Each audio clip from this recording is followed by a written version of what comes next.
What is up, everybody? It's the Dr. Vibe Show, and I'm the host and producer of the Dr. Vibe Show.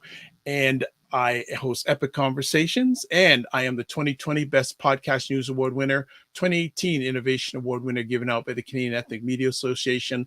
I also co-host and co-produce the only online show in the world for dads and fathers that is sponsored by Dove Men Plus Care. And as part of that collaboration last year, I was part of a team that reached out to over 100,000 dads and fathers around the world.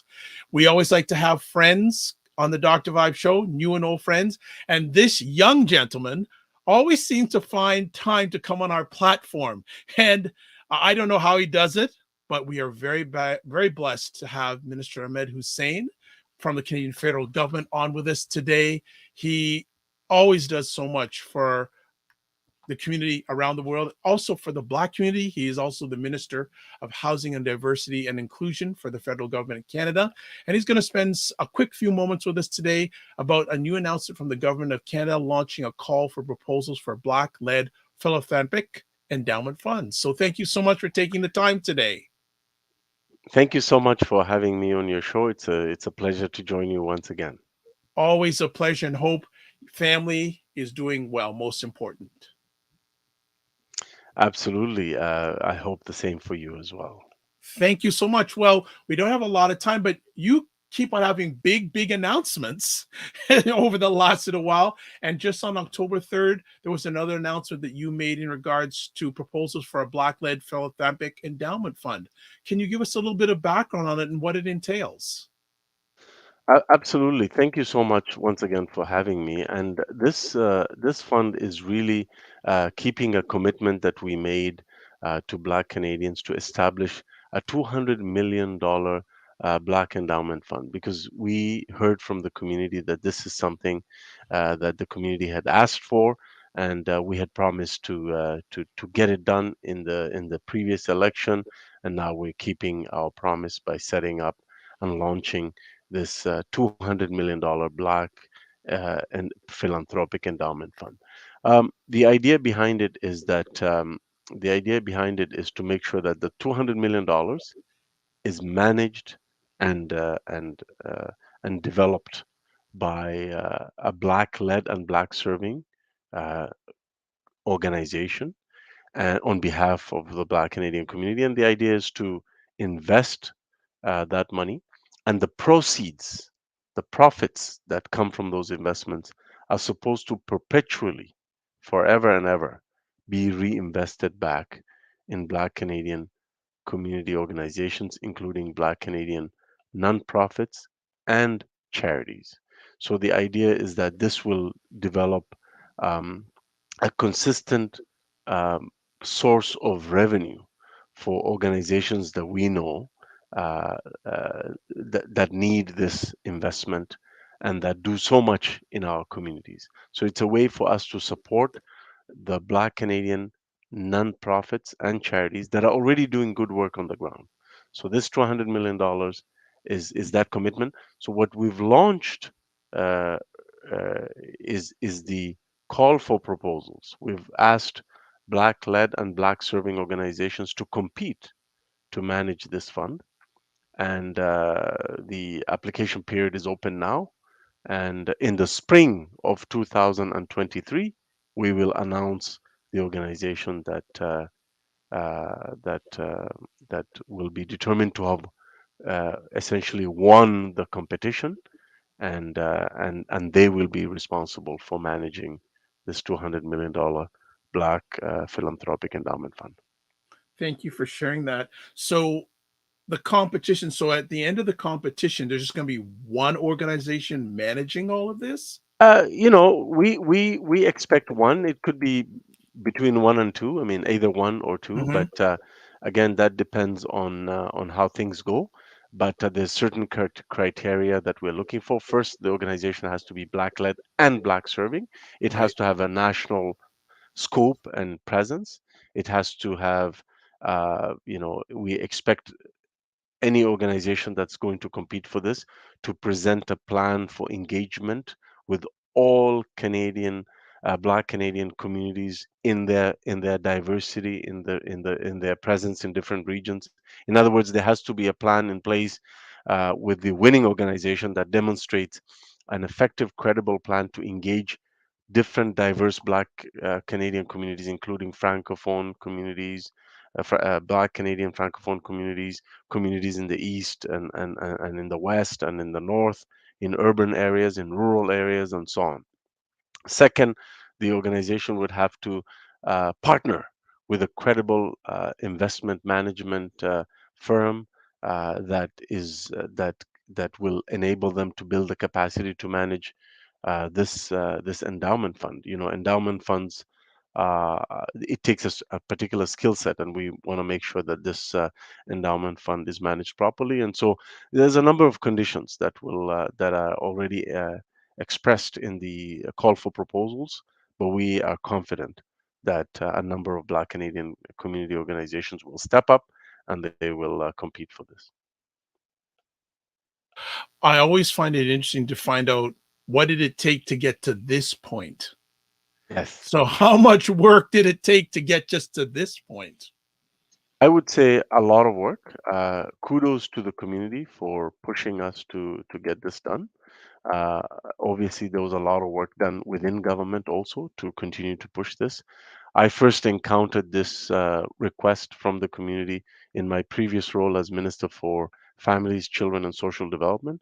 And at the time, I felt that our government needed to listen to the community with respect to the establishment of a Black led and Black serving uh, philanthropic endowment fund.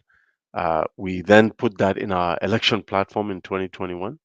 We then put it in our budget of 2021. Sorry, it was in our budget of 2021, but we put it again in the election platform of 2021, late 2021, to demonstrate that if we were to get re-elected, we would carry it out. And now we have to get the job done, and that's why I'm proud to be again the minister responsible for launching the call for proposals. Excellent. Excellent. What has the interest shown so far to this announcement? Have you had a lot of feedback, a lot Well, of engagement? yeah, the interest precedes the announcement. I mean, even before the announcement, over the last number of months, I have been engaged, and so has my team, been engaged with many key stakeholders, organizations, leaders in the community who have really, I mean, if you think back to January 2021 and then late 2022, um, in between, in the last number of months, we've had dozens and dozens of engagements with over 50 organizations and Wow. individuals in the Black Canadian community on Sure. the design of this fund, on Right. the execution, on how to manage it. I mean, we've really received a lot of feedback and a lot of expertise. And the call for proposals, if you look at it carefully, it really reflects that feedback. It reflects the wishes of the community. It reflects the expertise in the organizations that we spoke to and engaged over the years. And I'm proud to say that we're on the right track, and I believe that uh, spring of 2023 will see not just a very credible and a process that the community can have confidence in, but that the winning bid or the winning bids would also have the confidence of the community. I have no doubt. What would you consider a measure of success for this fund? Like, obviously, there's a process of filtering through, Yeah, and then what would you like to see? Is it a year, 2, 3 years, 4 or 5 years? What would be ministers' yeah. measurement of success of this fund? The expectation is that after the first year where obviously the organization and its partners have to get going, that after the first year, the fund will start to make money and and and and and produce proceeds from the initial investment, which will then begin a sustained a sustained amount of proceeds that will come every year back to the community organizations, the nonprofits, and the charities. And I think, in that sense, this fund is unlike. anything else we've done as a government for Black Canadians, because usually the other programs, it's government funding, they can be cut back, they could be removed, but this fund will outlive all of us because it will be managed by the community, it will be independent, and I suspect that it will outlive not just our government but any future government.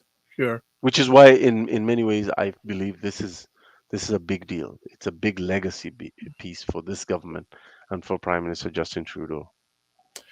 So I just want to get some clarification here. So Yes, of course. is who is this So the $200 million will never be touched, but okay? it'll be invested, Yes. but it will never be spent.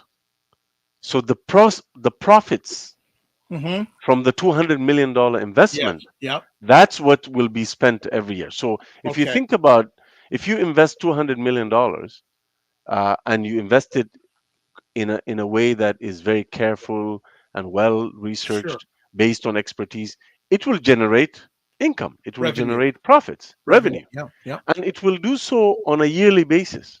Okay. That revenue is what will be given equitably to Black Canadian nonprofits and charities. But the 200 million will always remain, which is Okay. why I'm saying this is different from Right. the other funds, right? Now, Sure. there is precedent for this. We already have an endowment fund for women, which our government set in 2017. I think it's called the Women and Women Leadership Endowment Fund, something like that. But it's $300 million, and again, it's investing in women-led organizations. But the $300 million will never go down. There's also other foundations and other endowment funds that are both set up by the government, but also some that are set up by the private sector. The most famous one is the endowment fund that Harvard University has. It generates a lot of income because I believe it started off as a $1 billion endowment fund. Obviously, you can imagine if you invest $1 billion, how much it generates every year. Excellent. Yeah. Uh, so whatever organization comes out in the end, Yes. are they responsible for monitoring their responsibility, not only resource wise and fiscally? Is it out of the government's hands outside after they get awarded?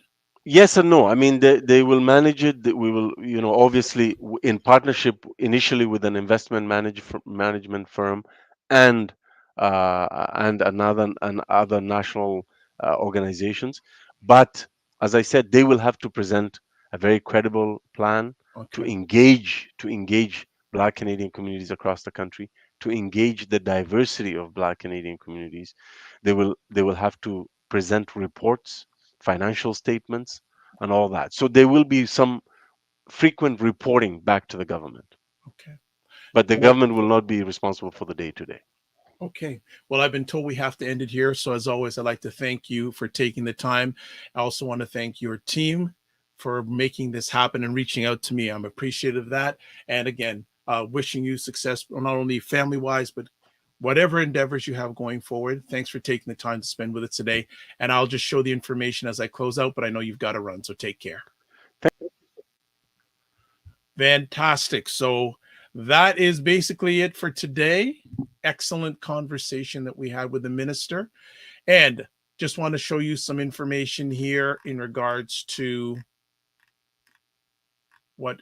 So if you want to find out some more information, here we have applying for funding to implement the Black-led philanthropic. I can't get that word out. Endowment fund. So there's the link there. There's a link here for calling for concepts for the fund, and also about supporting Black Canadian Communities Initiative. And for any organizations out there that are interested in applying, the information is here. Organizations are encouraged to submit their proposals by email or mail by Friday, November 25th at noon Eastern Time. The successful organization will be announced by spring 2023. Actually, what I can do is I'm just going to be really quick to see if I can put it up here, because I said by mail. So I've got to see if I can get that for you. Okay, mail. Copy email address. Okay. So if there are any organizations that do want to apply, here is the email address. It's long, so be ready. I'm going to give you the email address for your interested organization. There is the email address. So I wanted to put up on screen. If you have to, take a screenshot of the email address. So again, just a little quick review again. We did speak with Minister Hussen about a call for proposals for a Black-led philanthropic endowment fund. I got it right. And here's information about applying for funding to implement the fund, call for concepts fund, about supporting Black Canadian Initiatives initiative. Any organizations that want to apply to be in the running have to have your email in, or your proposal in by email or by mail by November 25th, noon Eastern time. And the successful organization will be announced by spring 2023. And again, if you're going to apply to see if you are that organization that's chosen in the end, that is the email address. So again, let's thank Minister for taking time out of his positive, productive schedule. I am Dr. Vibe. If you want to get in touch with me, you can watch replays of, that's a wrong thing. I'm a little bit all over the place today, but that's okay. Here's the website information, the drvibeshow.com. Email dr.vibe@the drvibeshow.com. YouTube and Facebook, The Dr. Vibe Show. Twitter @drvibeshow.com. Twitter @drvibeshow, and Instagram @the drvibeshow. So as always, I close out with this. Live your life as a dream. If you can dream, you can make it. Sometimes you have to get smaller to get stronger. Block assumptions, then aim bigger, aim better, aim higher, aim wider. Love, faith, and respect. Remember to give yourself grace, and don't just manage your time, manage your energy, and give yourself grace. Be well and keep the faith, and we'll see you soon.